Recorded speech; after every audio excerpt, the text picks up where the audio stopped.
Soon after my third child was born, we found that she wasn't meeting the gross motor milestones. After many specialty visits, a different kind of diagnostic tests, we discovered that she had a rare coordination disorder. Maybe there's only 4 or 5 kids in the country that have what she has. It kind of spiraled us into this new journey that included a lot of therapy, specialty visits, becoming an expert in what she had and what we could do to help her. My son had a very extended stay in the NICU, or neonatal intensive care unit, and has had some sequelae, just as a result of his prematurity, kind of primarily related to some chronic lung disease and some developmental delays. He has a lot of different specialists, maybe up to 8 or so. On a weekly basis, he does speech therapy as well as physical therapy to help him help catch up to his peers. We spend anywhere from 2 to 5 appointments each week.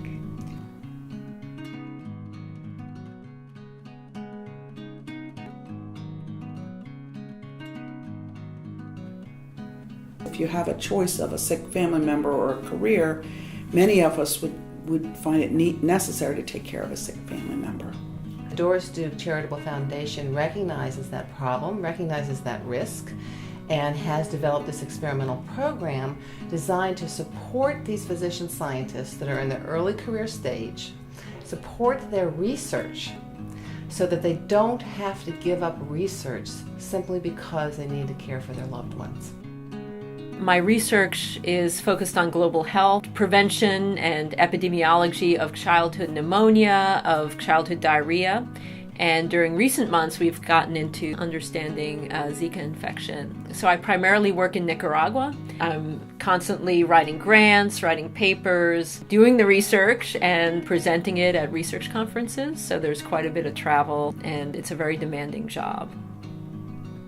My research kind of really is at the intersection of oncology, psychiatry, and palliative care. And what I am mostly focused on these days is looking at how parents with advanced cancer make decisions about their advanced cancer treatment and how that may differ from individuals who do not have children, as well as looking at trajectories of their psychological distress, meaning their anxiety, their depression, their quality of life, and how that may differ between these different patient groups over time. Before I had the Caregivers Award, I would spend a lot of time in the waiting room, during a therapy session, just, writing a sentence, writing a paragraph, trying to get a grant written. But it's not the best way to do things. It's better to have a block of time to really delve deeply into what you're focusing on and being able to write a great grant. And so this protects one day of my time so that I can just focus that day on writing grants. And with my collaborators here at UNC, we've written 6 grants in these past few months. But unless you can have the time to do that, you can't stay in the research field.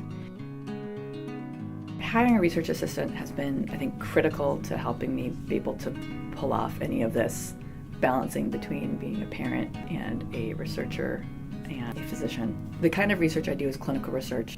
It's very hands-on. It involves these interviews as well as surveys with patients.